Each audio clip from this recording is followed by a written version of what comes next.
warahmatullahi wabarakatuh. Salam Bapak Ibu guru hebat.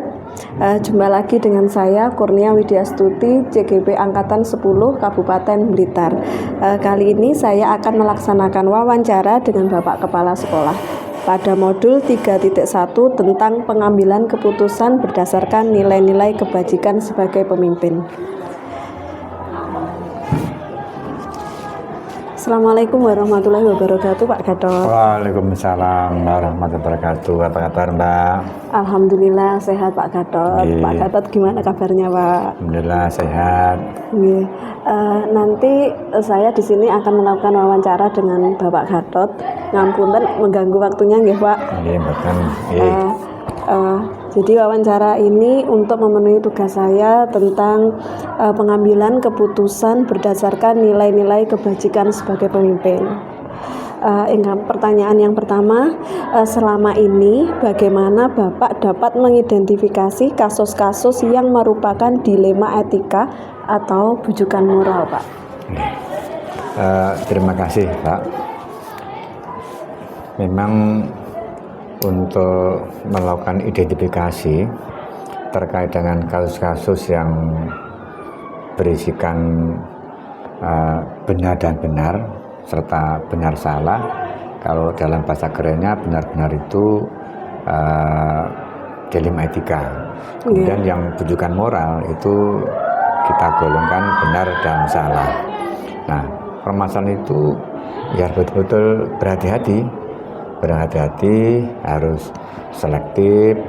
Kemudian kepala sekolah di dalam mengidentifikasi ini tidak bekerja sendiri, harus melibatkan tim, ada teman-teman dari BK, ada dari staf DPK kesewaan ataupun yang lainnya, dan juga kita perlu juga guru-guru senior untuk kita ajak untuk sharing, berdiskusi, memilih mana masalah yang tergolong dilema etika maupun bujukan moral. Terima kasih, Bapak. Untuk pertanyaan yang kedua, selama ini bagaimana Bapak menjalankan pengambilan keputusan di sekolah, terutama untuk kasus-kasus di mana ada dua kepentingan yang sama-sama benar, Pak, atau sama-sama mengandung nilai kebajikan? Di dalam menjalankan keputusan di sekolah, terutama kasus-kasus di mana ada dua kepentingan yang sama-sama benar mengandung nilai-nilai kebajikan, itu saya harus betul-betul jeli, teliti, teliti, serta tidak gegabah. Karena apa? Karena jika salah di dalam memilah ini tergolong dilema etika atau bujukan moral, maka akan berdampak pada penyelesaian atau langkah solusi yang diambil oleh seorang kepala sekolah.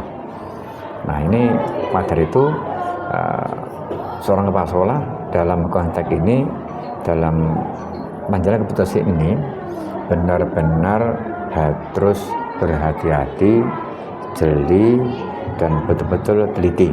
Itu. Intinya teliti, jeli, ini kalau ya. Untuk selanjutnya, bagaimana langkah atau prosedur seperti apa yang biasa Bapak lakukan selama ini, Pak? Langkah-langkahnya pripun? Langkah-langkah yang diambil, yang selama ini saya lakukan, itu pertama kita mesti punya tim, karena punya tim, maka masalah itu kita identifikasi.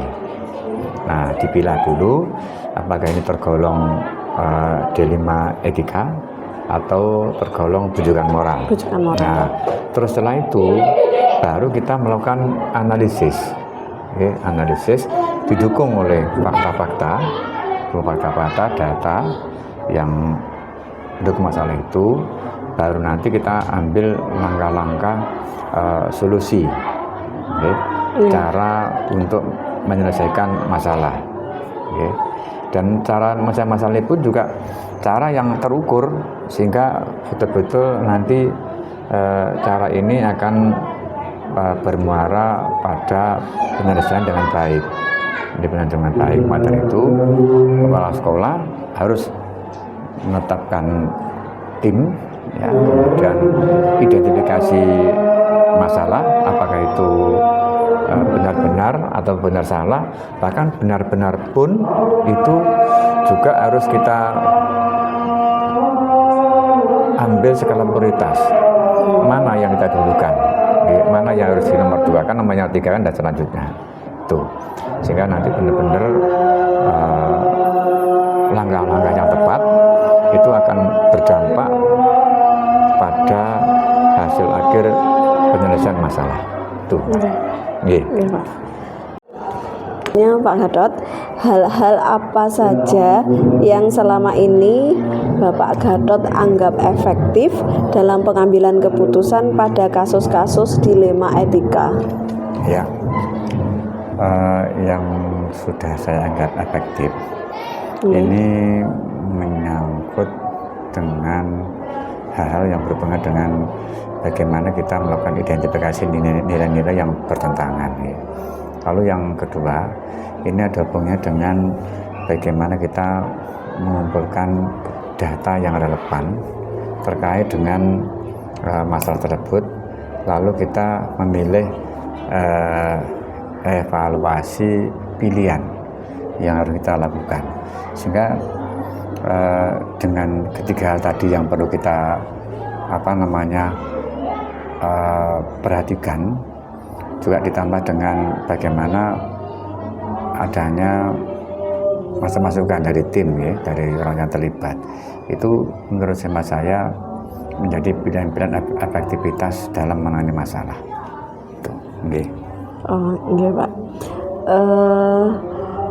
Selanjutnya, hal-hal apa saja yang selama ini merupakan tantangan Pak dalam pengambilan keputusan pada kasus dilema etika?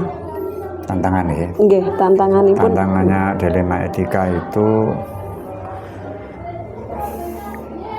satu, ini jika tidak ada komitmen, ya, tidak ada komitmen, ya, tidak ada komitmen yang kita bangun itu tidak dikomitmenkan, sehingga kalau nanti tidak komitmen otomatis akan mempengaruhi akurasi penyelesaian masalah, sehingga antara kepala sekolah, antara tim, kemudian pihak yang bermasalah atau permasalahan itu tadi betul-betul komitmen menjadi satu, sehingga nanti betul-betul langkah yang kita ambil itu taat prosedur, ya, taat langkah-langkah, dan endingnya masalah itu terselesaikan dengan cara baik dan efektif.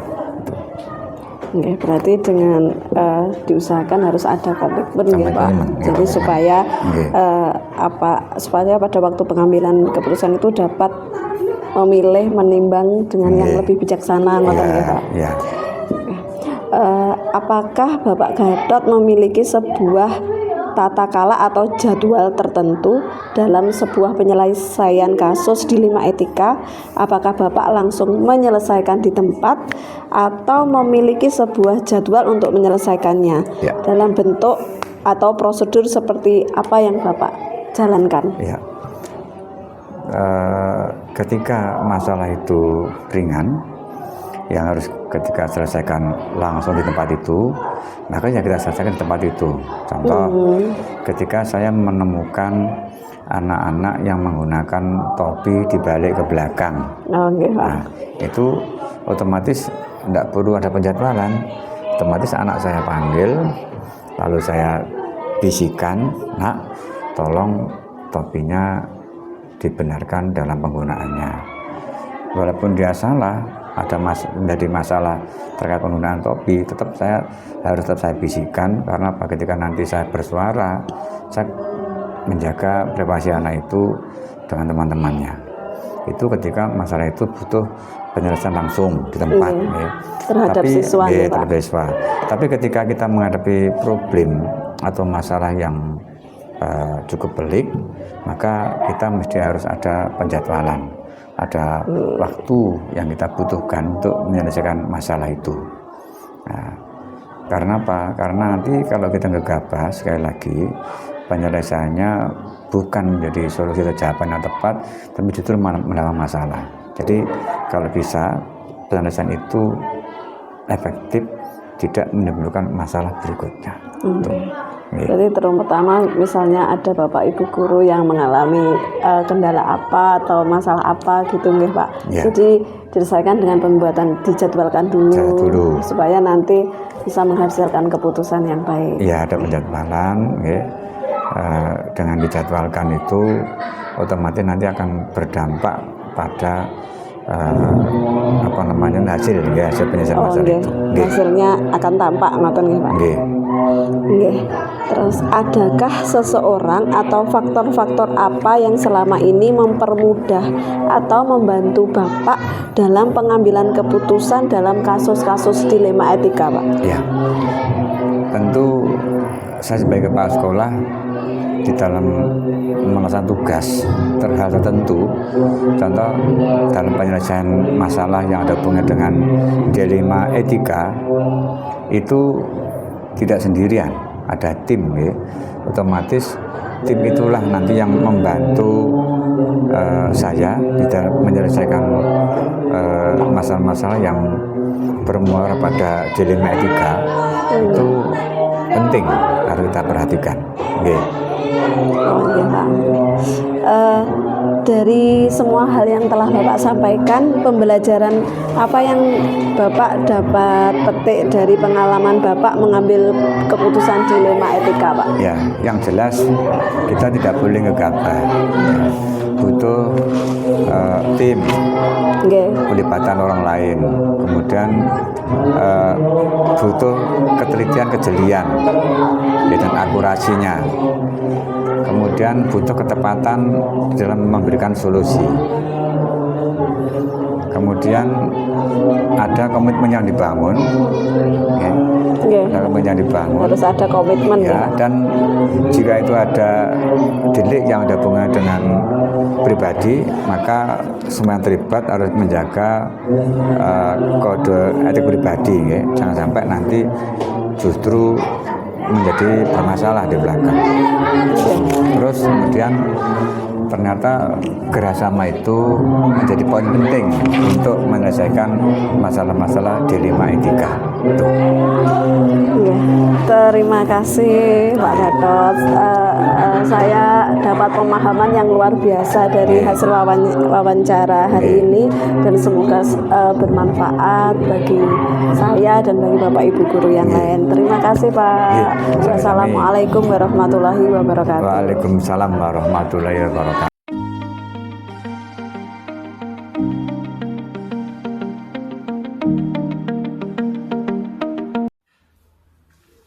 Assalamualaikum warahmatullahi wabarakatuh.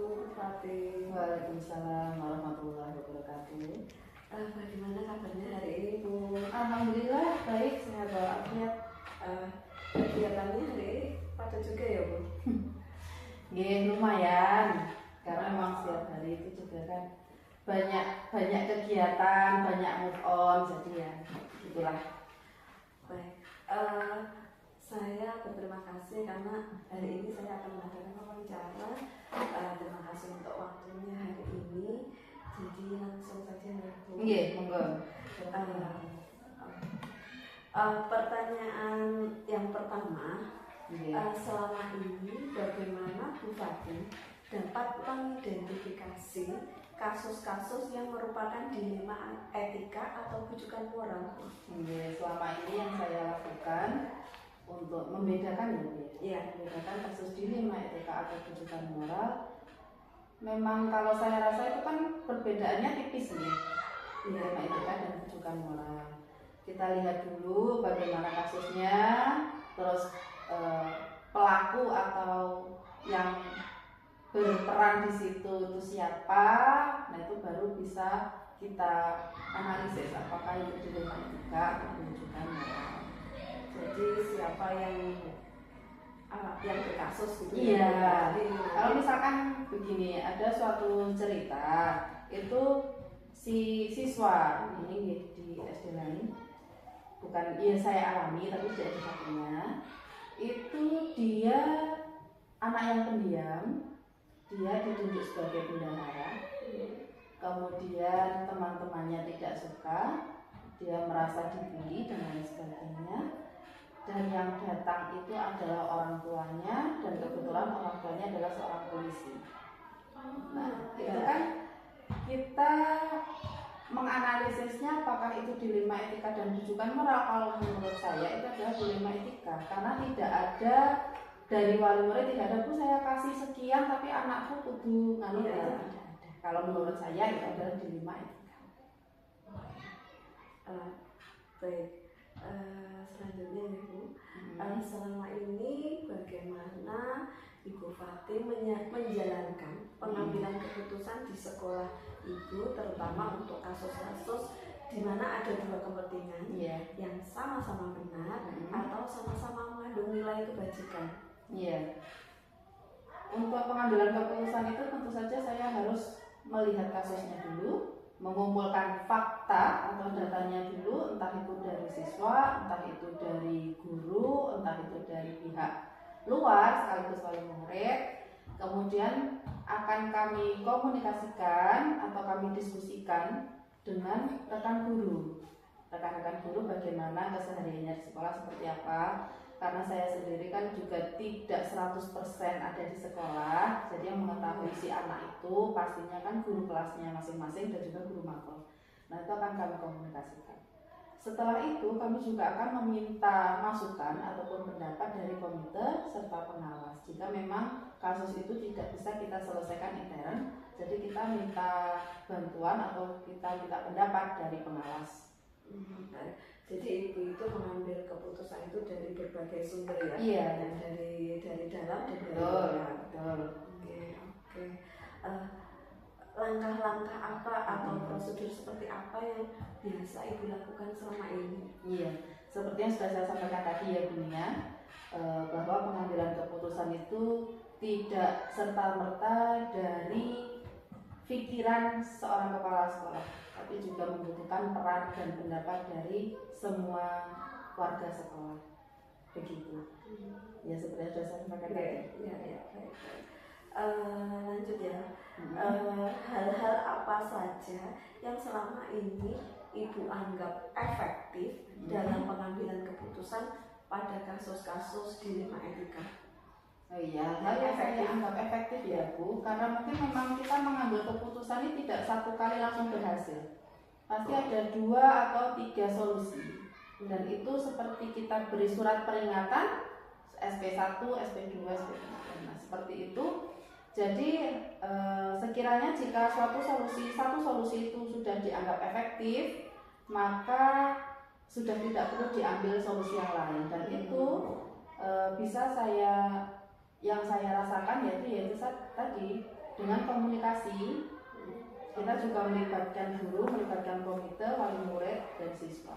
Banyak diantaranya itu si A wadul si B. Nah, dan itu kan perlu kita gali juga kesehariannya seperti apa, terus di lingkungan rumahnya seperti apa. Ada kemarin itu suatu kasus, Bu, si A itu suka ngambil itu loh Bu, beli jajan enggak bayar. Seperti itu. Nah, itu kan perlu kita gali juga. Yang jadi saksi siapa, kemudian berapa kali, si anak juga dipanggil, kenapa kamu melakukannya, kan seperti itu. Berarti tidak hanya sepihak saja. Tidak hanya sepihak, jadi berbagai pihak yang di situ mengetahui kejadiannya. Makanya pengambilan keputusan tidak bisa instan. Oke. Baik. Hal-hal apa saja yang selama ini merupakan tantangan bagi Ibu dalam mengambil keputusan pada kasus-kasus dilema etika? Iya, tantangan yang saya rasakan itu tentu saja dari hati nurani terkadang. Ketika kita mau menegur seseorang, apalagi jika kasusnya berkaitan dengan tenaga pendidik ataupun kependidikan ataupun staf, itu kan pasti kita yang difikirkan itu bagaimana kita mengambil suatu keputusan yang tidak menyinggung, dan juga bisa diterima, dan itu bisa menimbulkan dampak ke depannya, misalkan ada perbaikan sikap atau bagaimana.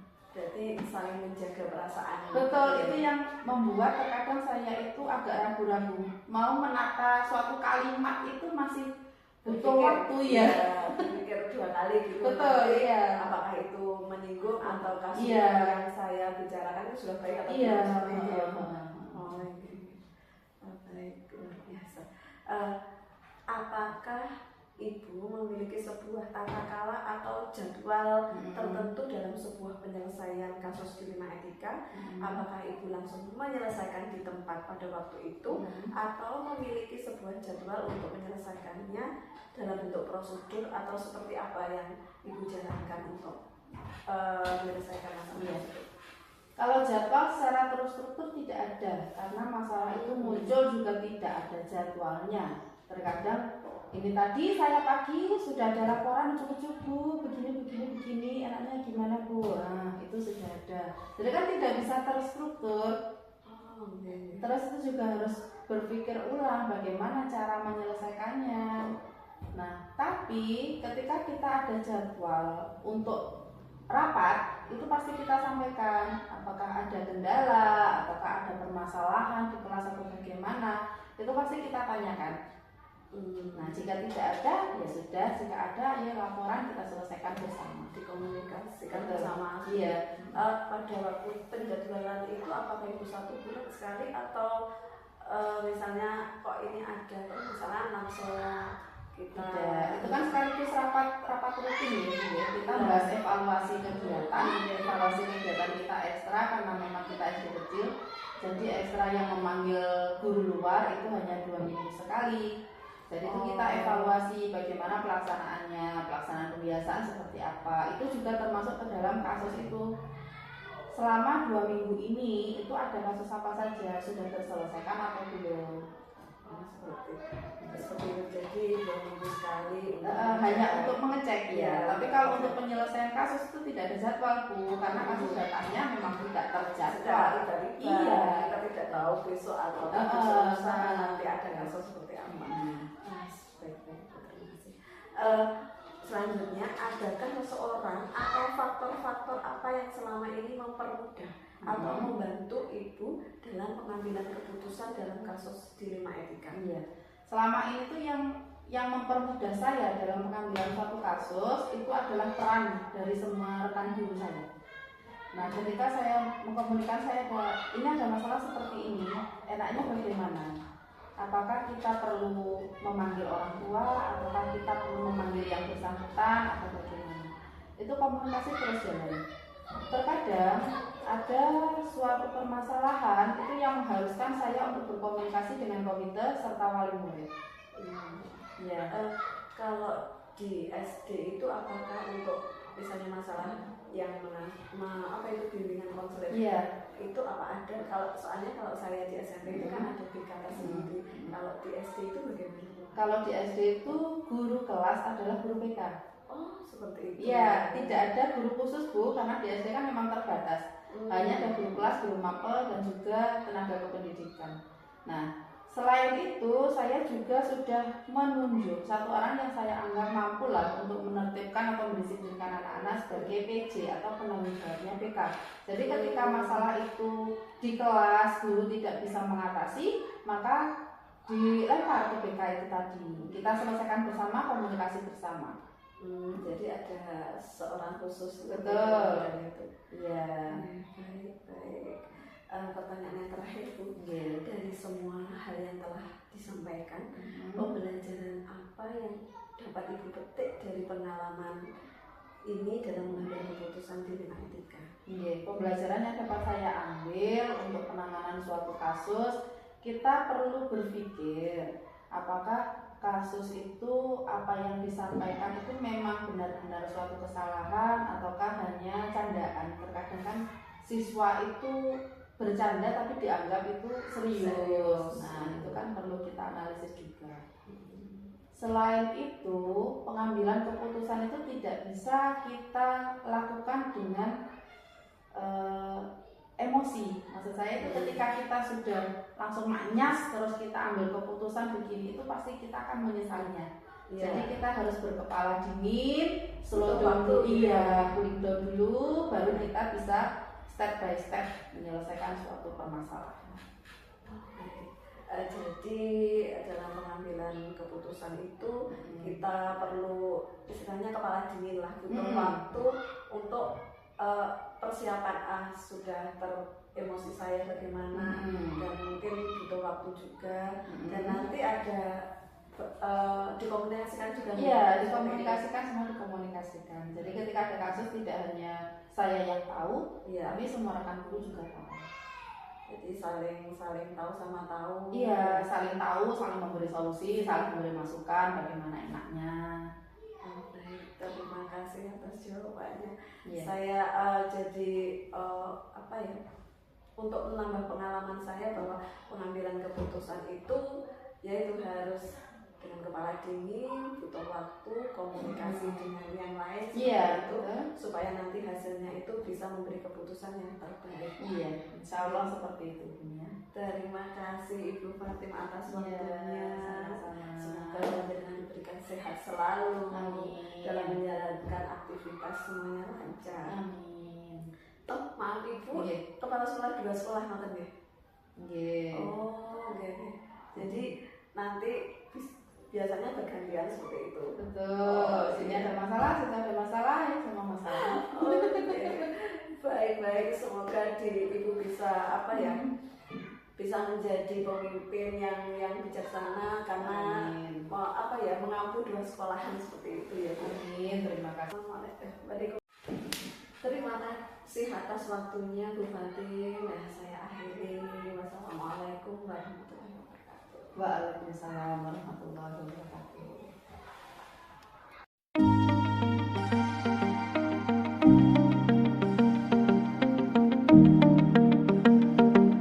Warahmatullahi wabarakatuh, Bapak Ahmadi. Waalaikumsalam warahmatullahi wabarakatuh. Ya Bu. Selamat siang Pak. Selamat siang. Bagaimana kabarnya hari ini Pak Ahmadi? Alhamdulillah baik. Panjenengan pripun Bu? Alhamdulillah sehat. Sehat. Terima kasih atas waktunya hari ini ya Pak Ahmadi. Maaf mengganggu waktunya. Iya, tidak apa-apa. Di sini nanti saya akan melaksanakan wawancara dengan panjenengan untuk memenuhi tugas saya tentang modul 3.1, yaitu pengambilan keputusan berdasarkan nilai-nilai kebajikan sebagai pemimpin. Oh iya. Jadi langsung saja ya Pak ya. Iya. Selama ini bagaimana Bapak dapat mengidentifikasi kasus-kasus yang merupakan dilema etika atau bujukan moral? Iya, dilema etika ya. Itu dilema etika. Sama-sama benar ya. Iya, sama-sama benar. Jadi untuk mengidentifikasi itu saya mendengarkan dulu permasalahannya apa, mungkin dari Bapak Ibu guru kami. Kemudian secara langsung saya tanya dulu secara face to face ya. Seperti itu. Baik Pak, untuk selama ini bagaimana Bapak menjalankan pengambilan keputusan di sekolah Bapak, terutama untuk kasus-kasus di mana ada 2 kepentingan yang sama-sama benar atau sama-sama mengandung nilai kebajikan. Ya. Pripun caranya? Caranya kalau di sekolah kami itu setiap permasalahan baik itu etika moral ya, mungkin dilema itu ataupun permasalahan yang lain itu kami melakukan 1 bulan sekali itu ada evaluasi, yaitu musyawarah bersama. Jadi kami putuskan mungkin bisa melalui musyawarah seperti itu. Berarti itu rutin ya Pak untuk melaksanakan evaluasi rutin. Nanti supaya jika ada masalah apa itu ada kendala apa bisa dikonsultasikan atau bisa musyawarah langsung. Soalnya itu kan musyawarahnya mengevaluasi 1 bulan sebelumnya itu jadi permasalahannya apa, itu diflorkan di musyawarah tersebut. Kemudian kalau sudah menyelesaikan suatu permasalahan tersebut, merencanakan 1 bulan ke depannya itu seperti apa. Baik Pak Ahmadi. Terus langkah-langkah atau prosedurnya seperti apa yang biasa Bapak lakukan selama ini? Terapannya, urut-urutannya, langkah-langkahnya ya. Mungkin kalau ada permasalahan mungkin saya tanya terlebih dahulu.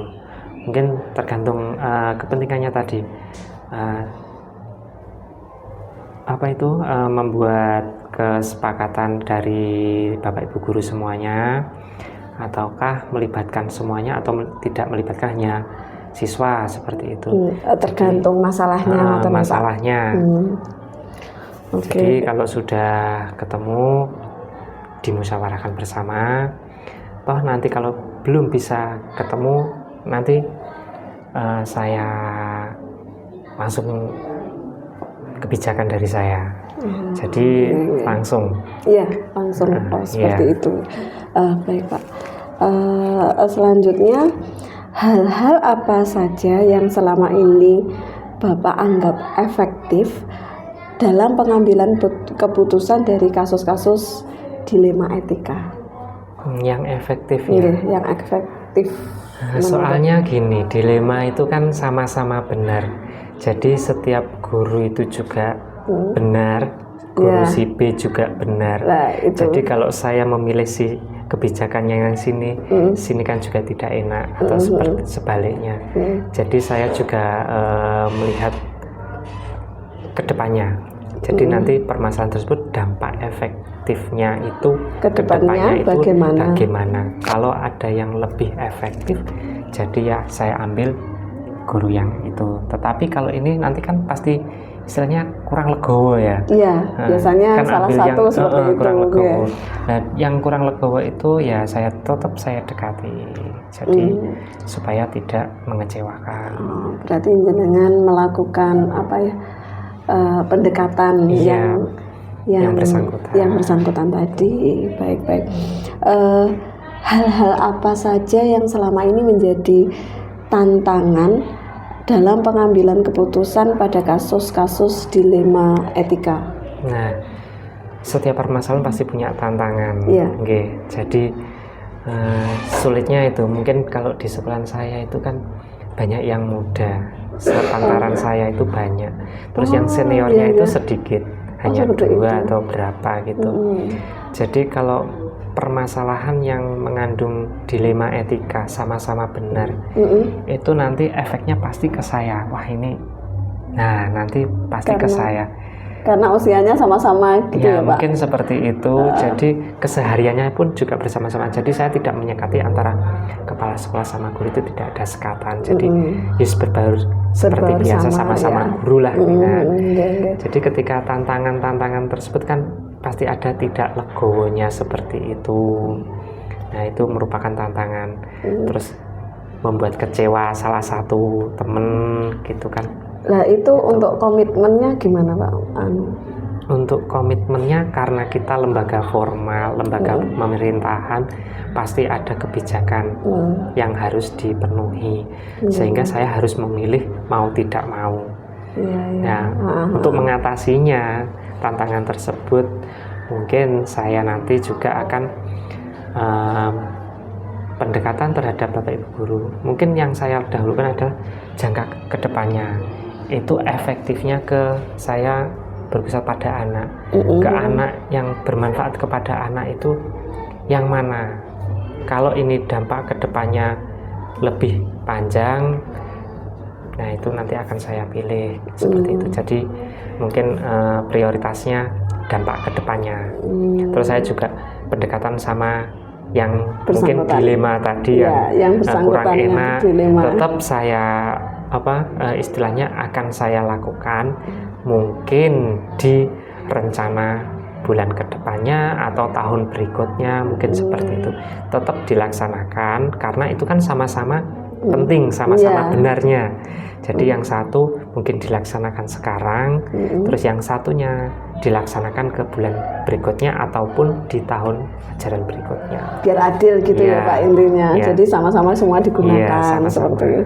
Oh enggak. Apakah Bapak memiliki sebuah tata kala atau jadwal tertentu dalam sebuah penyelesaian kasus dilema etika? Apakah Bapak langsung menyelesaikan di tempat saat itu atau memiliki sebuah jadwal untuk menyelesaikannya dalam bentuk prosedur atau seperti apa yang Bapak jalankan? Ya. Kalau jadwal itu saya sudah ada setiap bulan itu musyawarah, karena setiap bulan ada evaluasi 1 bulan sebelumnya sesudah dilakukan itu apa saja, permasalahannya apa saja, ditampung, diselesaikan di bulan itu, kemudian merencanakan bulan selanjutnya itu yang sudah terjadwal. Tatkala kalau ada permasalahan dilema tadi mungkin harus waktu itu, hari itu, ya itu nanti akan saya panggil, tidak melibatkan semua Bapak Ibu, tergantung nanti permasalahannya seperti apa. Berarti itu permasalahan urgent yang harus selesai saat itu, berarti keputusan diambil saat itu gitu saat ya Pak? itu, dengan mempertimbangkan beberapa hal seperti itu.